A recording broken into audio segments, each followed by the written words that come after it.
But we repeat that. We repeat that. From the economic perspective also, we need to look at what enslavement, I allude to it a little bit in the film, but to think more about what enslavement has meant for the economic foundations of this nation. So we need to study. You talked about bonds. We were bonds. You know, we basically were the economic engine for our nation. And so that too, we need to look at. And then we need to look at some of our economic heroes like A.G. Jackson, Alabama, Black Tiger. We need to look at people, you know, John Johnson.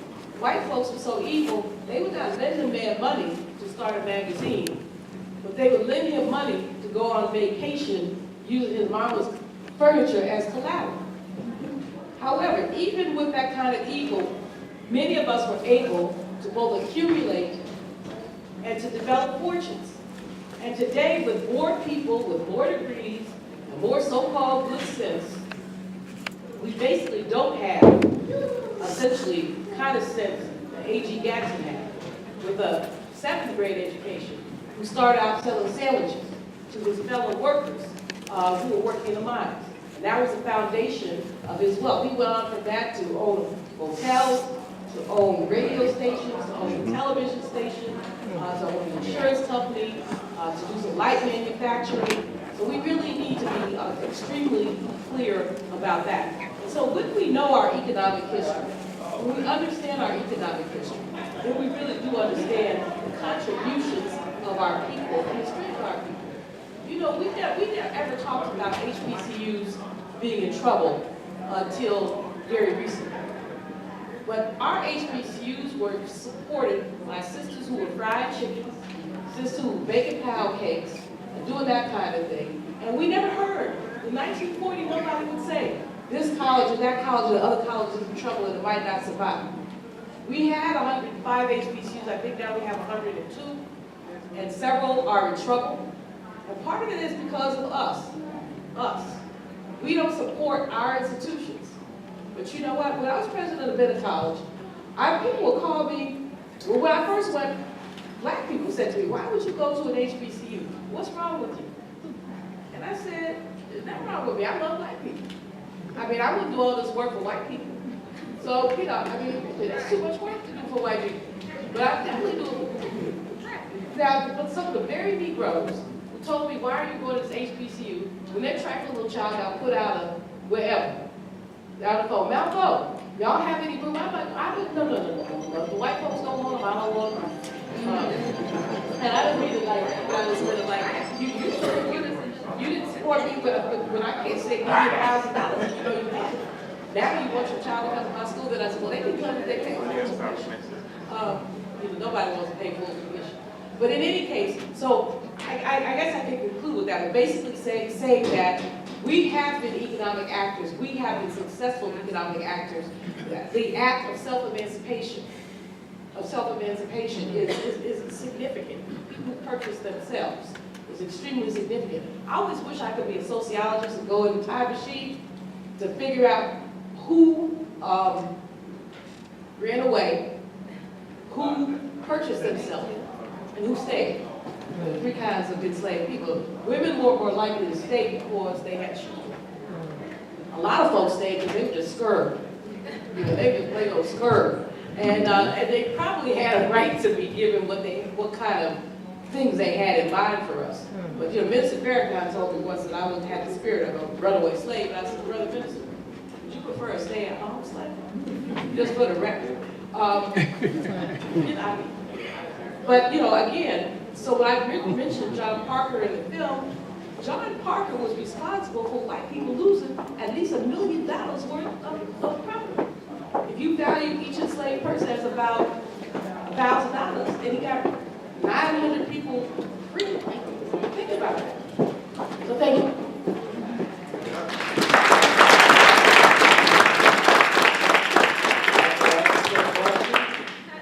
Same question.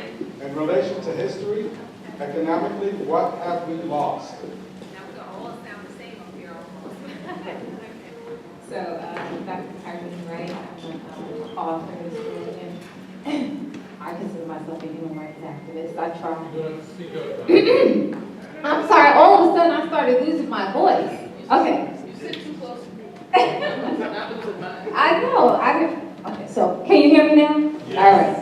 Dr. Tyree Wright, so author, historian, human rights activist, I try that, and producer, publisher. So to answer the question is, I talk about that in this book. Can I turn around just really quick?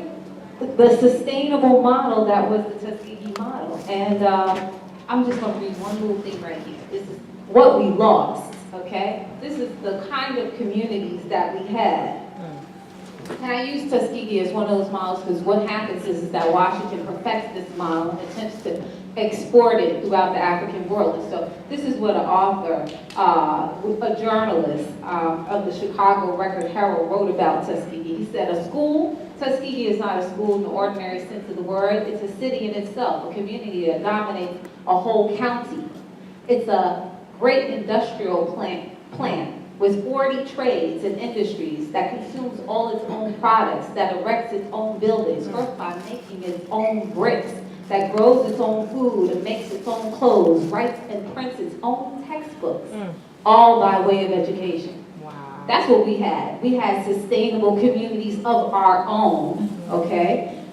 12 years out of enslavement, and even into the period that is known as our nadir, 1895 to 1915, we had unbelievable progress. We're living in the backlash. We've done it. We've done it. You don't have to look anywhere else. You just have to conjure those models or revisit those models. I'll give you an example of models. There's only 9 copies out there, but you can. But there's examples of that. This is an example of that model, a self-sustaining community where we produce everything that we consumed. Okay, so the difference, how we can do that again is this. Who's your medical doctor? Does he look like you? Who's your dentist? Does he look like you or does she look like you? Okay, those are the questions I ask. If you want to do something today, who's your lawyer? Who's your accountant? Okay, do they look like you? Yes, every time people who consider themselves white want to challenge me about their support of our communities, I ask them, who's your medical doctor? Who's your family doctor? Yes. Who's your dentist? Who's your lawyer? Okay? You know, certainly not us, but we need to do that. I called the dentist the other day. I said, excuse me, but are any of the dentists in your office black? Oh no, they're, Indian from Asia. I said, okay, no problem, no offense, but thank you. And I moved on to the next one, that I could. You have to be very real and deliberate about those things. That's what we lost, okay? We don't support our professionals. And yes, we're still here in this country, so ultimately that money is taxed and you contribute to the building of this nation. So the other part of what we do is start making those connections on the continent, okay? Because we can do that. We should not feel like we can't do that. We can connect economically and build. And we'll get more into that. I don't want to skip ahead, but that's what we lost. We lost that idea and concept and practice of doing it for ourselves. We're scared. Right. But we've done it. We've done it. We don't have to look any further. Everything we're doing now is all the backlash for the unbelievable progress we did for the first 50 years out of enslavement. We're going to save ourselves. Nobody's coming for us. It's us. Yes. It's us. Yes. Yes.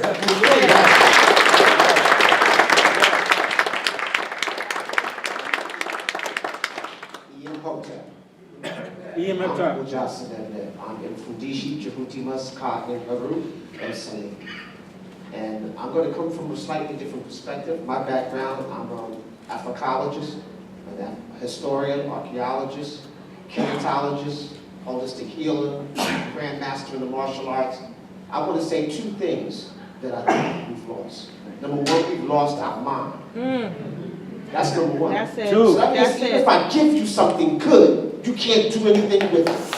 If you're inside out, upside down, and backwards, I can give you the greatest philosophy in the world, and you don't know what to do with it. We need to change our thinking pattern. See, not just owning stores, owning businesses, going to a black doctor is not going to stop it, especially if they're thinking like the Europeans are. Yes. You need to change your thinking paradigm. Symptomatic thought. And when she talked about Tuskegee, that was symptomatic thought. What are the symptoms that lead towards success? What are the symptoms that have you have total control? Like I'm on my way to Ghana in a couple of days. Ghana is the leading producer of the cocoa bean. 75% of all cocoa comes from Ghana, but they don't have one manufacturing plant. There's a problem there. Some people who pick the chocolate, the cocoa bean, never even tasted chocolate. There's a problem there. Symptomatic thought. What are the symptoms in each area when somebody else is educating you? And then you wonder why you come back with a PhD and you're not doing nothing for society. Even if you, and we send our greatest minds to European schools. I'm looking. Somebody who went off the chart, they got a scholarship to go to Harvard. And all of the Ivy League schools are arguing and debating on our minds. We got to educate our own. What are the symptoms that will lead towards that? So symptomatic thought versus symbolic thought. The second part I wanted to shoot out was that to develop something and not be able to protect it, it's like not having it at all. So we talk about these fabulous societies that were still thinking European, even though we were developing ourselves. We did not defend ourselves. When we looked at ancient Kemet, import, export, what we didn't talk about was the defense systems we had, the Magi warriors, the warriors that protected the cargo, international and national. They traded all the way from South Africa to all the way to Kemet, the cargo got there. They traded in Punt, all the way to Asia. The cargo got there and it was protected. Today, we are dependent upon our enemy to protect our export and import. Yes. That's not going to work, y'all. We have to change our thinking. Symptomatic thought. What are the symptoms? We got to recapture our own language. If you're speaking only in the language of your oppressor, you're insane. Thank you. I'll say it again. If you only know the language of your oppressor, you're insane. You might have a little Afrocentric twist to your insanity, but you're still insane. And your enemy knows what you're going to do because he taught you how to think. You went to his school. Yes. You went to his economics. You got his degree. Yes. We have to sanction ourselves. All of us, I like to say myself, I'm in recovery. Just like an alcoholic is in recovery. I've been off of the plantation for 40 years. I haven't taken any of the economic way of life in terms of their economy. I don't wear their clothes. I stay out of their stores. I don't spend my money with them. And I don't have an uncle named Sam. Okay, all right, so you got to divorce yourself and be serious about it. Then you get with like minds who are thinking like you. And like the sister said, we got everything we need except for our mind back. And you have to be able to defend whatever you develop. Malcolm said the price of freedom is death. I know that scares some of you. I used to tell my warriors, every day is a good day to die. If that's not in the back of your head, then you don't have nothing to live for.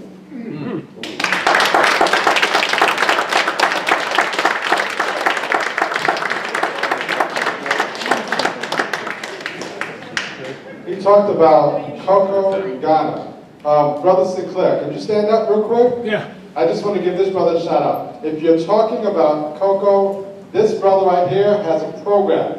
You need to get with this brother. He's connected to the continent when it comes to cocoa. Got it? Yeah. See this brother. Okay, thank you very much. Now, the big man, Dr. J. Same question. Are you ready?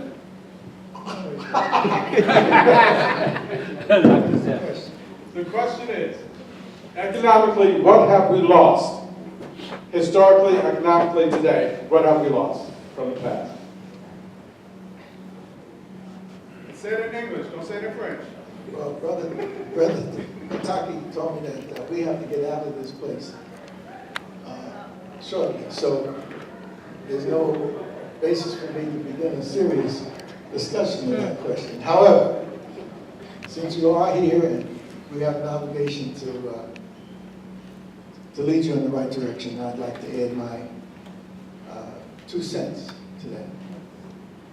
And I've been consistent in trying to add it, because what I, just as our brother in DC was trying to talk to you about symptomatic thought, and our sister, Dr. Wright, was giving you a model of working within the system when we shouldn't have been surviving with it, but somehow they had the genius to survive. And Dr. Malvo was talking about models of success that we had against the odds. My strong statement is that nothing that you do will have any meaning unless it's tied to economics. But if all you have is an economics of consumerism or predatory capitalism, then that economics is not going to take you anywhere. Economics is the foundation. Economics is not just what you do in exchange of money and whatnot, but economics is what you do to control your productive and creative capabilities. And you have to have an analysis of capabilities because you have to deal with systems. Most of us suffer greatly from a lack of clarity because we do not have a systems analysis. Everything is systems related. Nothing happens in the universe unless it's tied to systems. Nothing happens in the universe outside of you, in the universe in your community, or the universe inside of you, which is the various biological systems that you have to master. We've lost mastery of systems understanding. And with the lack of the mastery of systems understanding, we can only reach the level of what I call survival culture. If you're going to go anywhere, as this movie production is trying to let us know, we were there. We renewed ourselves many times over thousands of years. That's an enormous story that we have been there. We don't need to look for the capitalist model coming out of China or the US or Russia. We need to look to the model of creating wealth that our ancestors laid down for us and sustained it for thousands of years. And you have a political structure, not to do politics, but you have a political structure, which is your administrative capability to manage your wealth building. Amen. Economics and politics is the foundation of everything. If you don't have that foremost in what you're going to be about, you ain't going nowhere. You have to have a plan. If you don't plan, you plan to fail. Well, economics allows you to plan. And you have to manage what you have. If you don't have a management capability, you will mismanagement or lose it. Right. So the foundation of anything we do is economy politique. And where did I hear that? When I went to study in Europe. And when I went to study in Europe in 1959-60, that's what they were trying to get across to the Europeans. If you're going to rebuild a devastated Europe, destroyed because 100 million people were murdered or killed, white on white crime, there's nothing comparable of it in Chicago. They can talk about babies being killed in Chicago, but white folks have a recorded record of white on white crime to the tune of 100 million people. And that's the second round that occurred within a 50-year period. So you got World War I of European insanity, where 100 million people were destroyed or injured. And then you have a period of joy and money-making. That's called the Roaring 20s. And then they slipped back into the reality of their predator value system. And so you had the Great Depression and the Great Crash. And so the next 10 years in the 30s, you was dealing with Germany, which had been a wealthy nation, where to get a loaf of bread, you had to take a barrel of Deutsche Mark to get a loaf of bread. You have to understand the history of the most recent time to understand that if you don't have a system, you're not going anywhere. So you have World War I, 100 million Europeans killing each other, gassing each other. Over what? They were trying to get the prize outside of Europe, which was South America, the islands of the Pacific, Africa.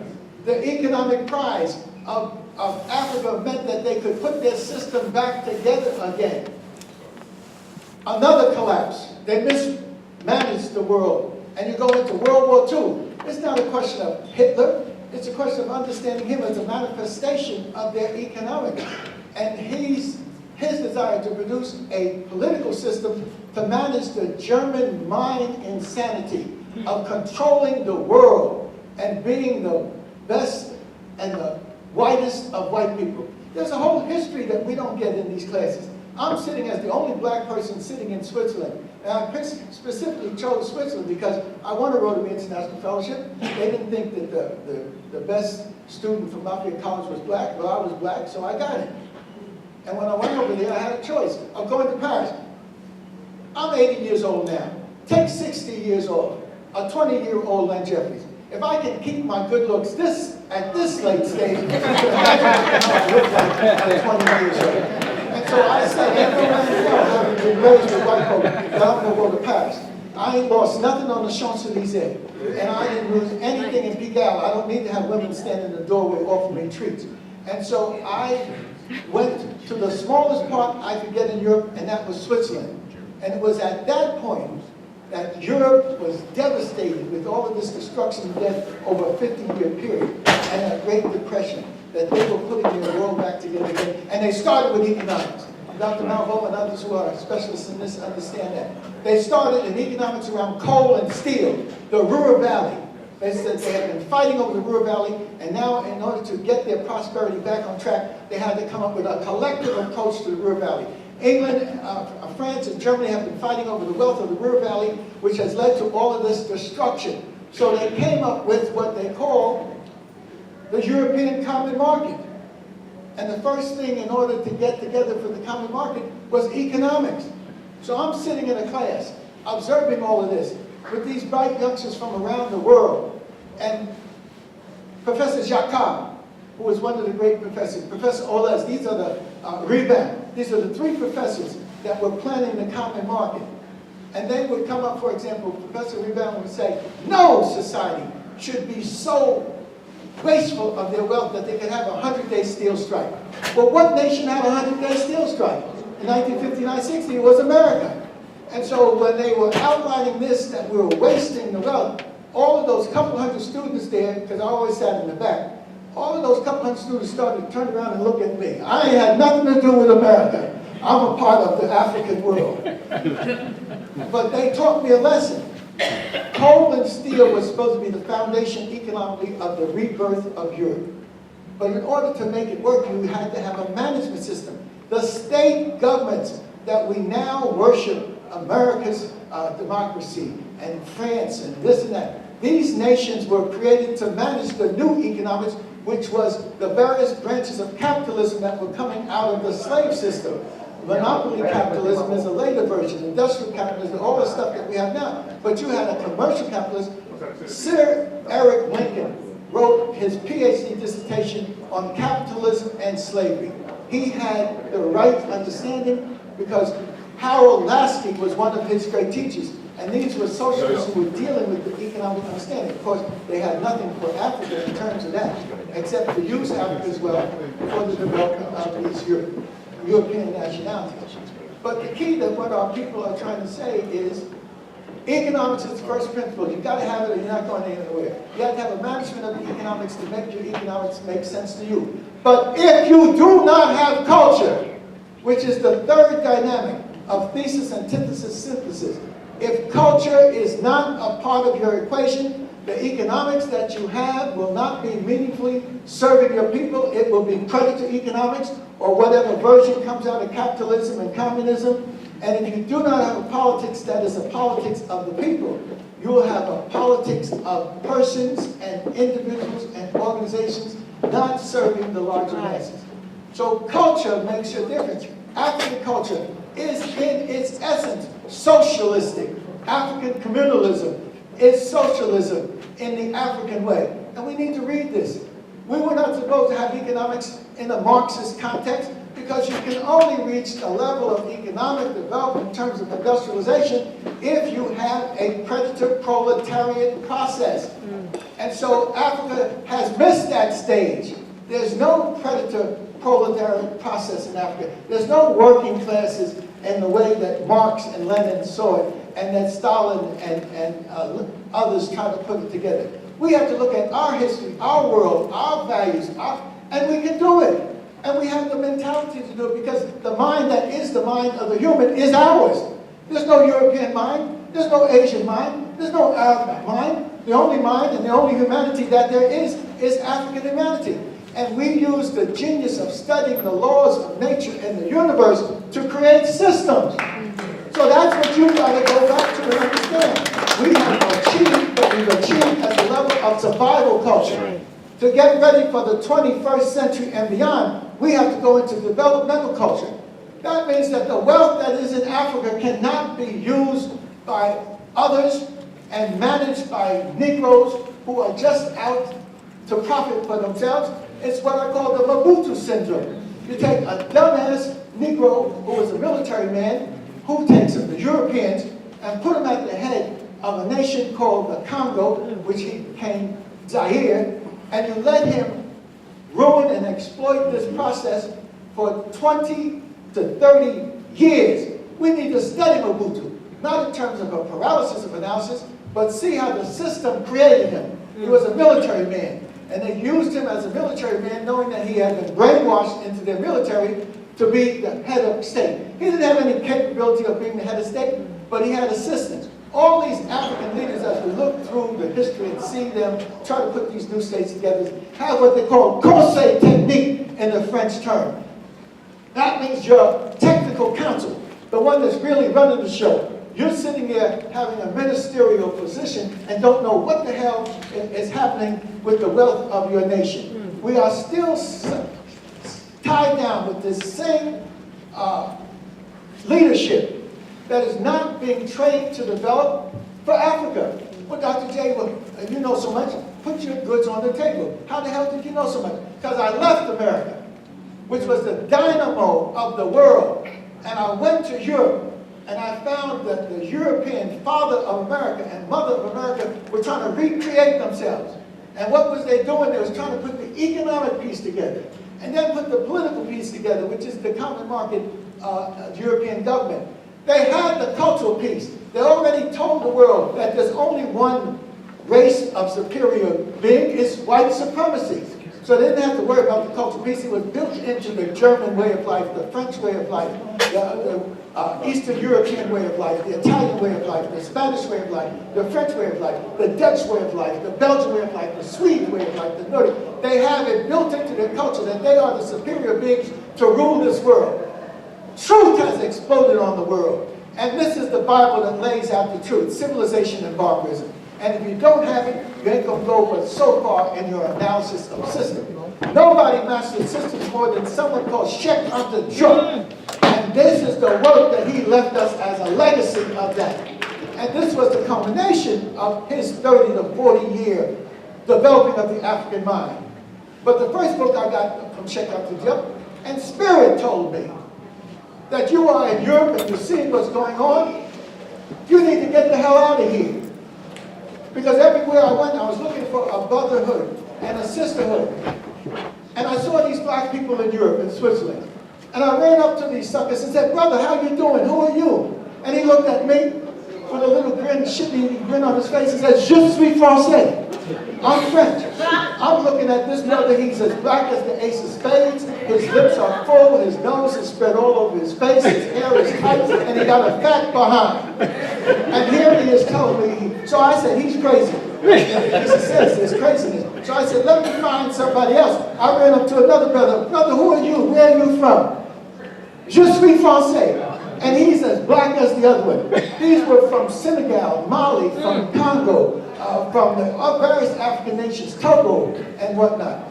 So I gave up on dark black people. You gotta make an adjustment. If you keep doing the same damn thing, you're crazy. So I said, maybe I can find me a light one, like my brother Jeff, the father of Hapi Jeffries and Hassan Jeffries, who was born 21 years after I was born, and he became a part of my life. So I'm looking for some love with one of these light dudes, and I run up to them, brother, who are you? Where are you from? They looked at me and said, Je suis français. Where were they from? Martinique, Guadeloupe, Guyana, the elite of Haiti.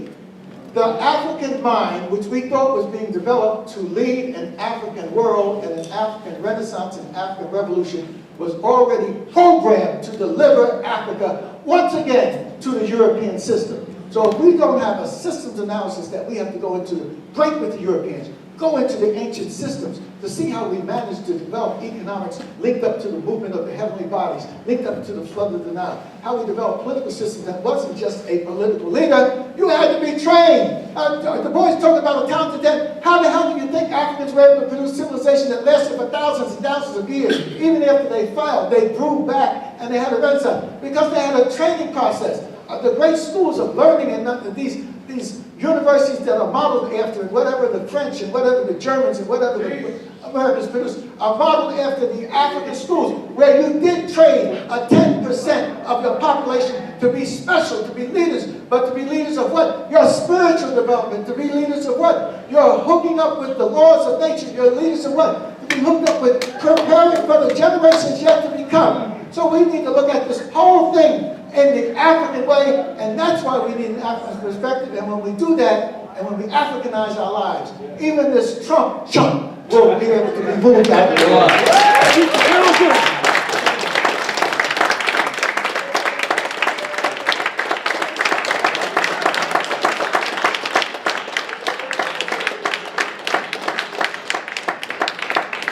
Dr. Malveaux had a train to catch, but we promise when the documentary is completed, we're going to have her come back, and we are going to let her express who she is and the wonderful knowledge that she shares. So just wanted to let you know, so she had to leave.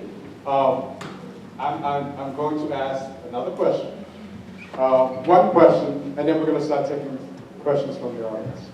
In relation to Hapi, the documentary, what do you want to see people do after they've seen the documentary?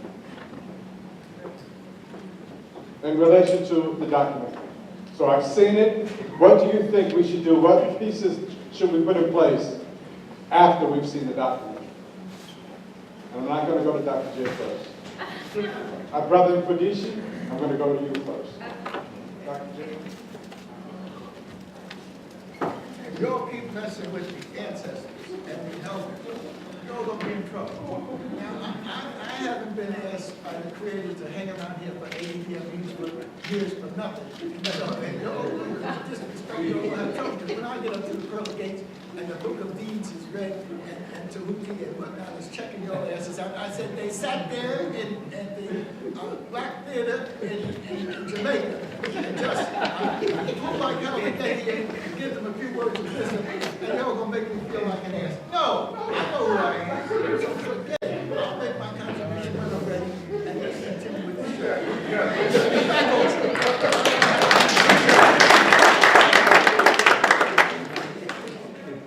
There's something called operational unity. Operational unity means that you put all the trivial things that don't really mean anything to the side. And those things that are essential for your life, your language, your education, your economic system, your cultural system, your defense system, your agricultural system, your technology system. We come together because all of us need that. It doesn't matter if you're a Christian, a Muslim, a Jew. It doesn't matter. You're Kemetic, you're spiritual. We all need these things. So we need to put all of that to the side, come together, and take care of the things that we need in terms of operational unity. So I'm hoping when people, after they see this, they say, yes, I need to start thinking systematically. I need to start thinking and putting a system together that's going to lead towards my success in every avenue of my life. And economics has to help fund that. But if your real reservoir of money is here, your consciousness. So if you don't change your thinking paradigm, even if I give you the money, look, every year, people hit the lotto. 90% of everybody who hits the lotto 10 years later is broke. Yes. In fact, they're more broke than they were before they got the money. Right. Because, like I started, their thinking process is faulty. Right. And so people, if we don't change, I'm hoping after people see the movie, they begin to start thinking different. Not just a survival culture. I need to start thinking, how do I network with my brothers in Africa? How do I network with the Africans in the diaspora? How do we begin to come together? It's like this bottle shattering and glasses all over the place. And all those pieces of glass is us. We need to start putting them back together. We need to smelt it down and create a new bottle. And we have the ability to do that. So I'm hoping it joggles people's mind. When the sister talk about Booker T. Washington's model, I love that. Because he made the bricks. Then he made the building. He was the architect. They grew the food. That's systematic thinking. That's what I'm trying to get in our heads. It was a system set up with systematic thought to be successful. Ancient Kemet has the first model of that. And so that's why I'm a component of learning the Medunetia, a component of learning in ancient history, and going back and be able to read how our ancestors did it. Not so we can just duplicate that, so that we can do Sankofa. Go back and fetch the best of what we have, so that we can go forward to the future.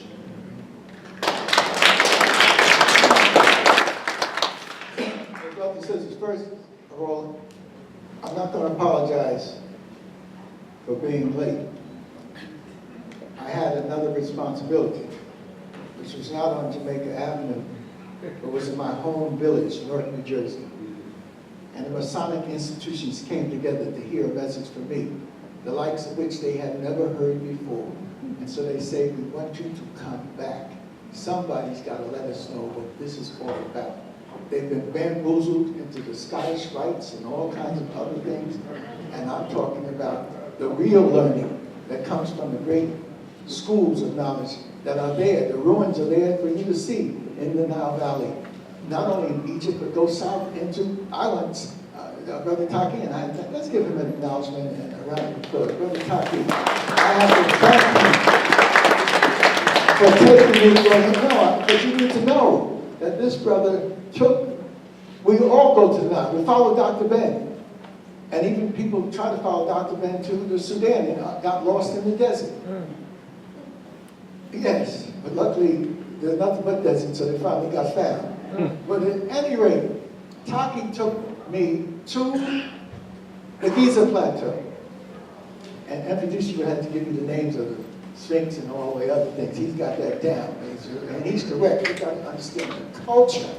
This is the greatest book that anybody has put together for us. It is 3 parts. Part 1 is the paleontological approach, meaning who are the human beings? And he establishes by scientific information and data that you are.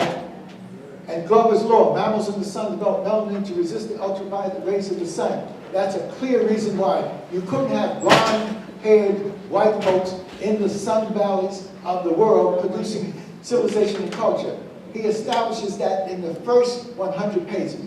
But it is so scientific that I had trouble, as brilliant as I am, trying to translate it when I took a sabbatical leave in '83 and went back to Geneva to try to translate this, and that shit was too deep for me.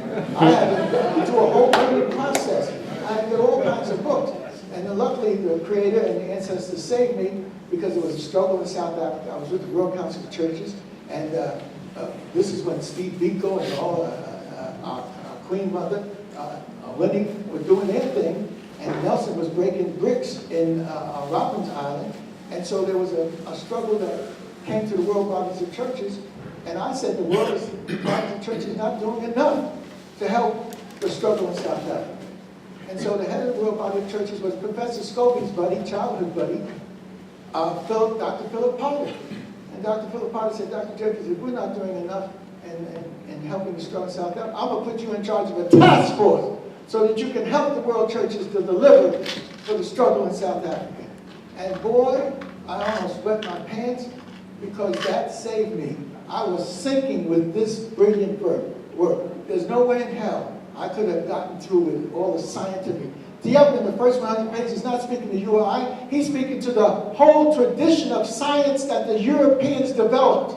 He took it on and he summarized it in 100 pages. That nobody has done anything like that. This is absolute and complete brilliance. This is the Imhotep of our time. And so you got to understand what this represents. Then it makes 100 pages, and then he takes for us, gives us our heritage.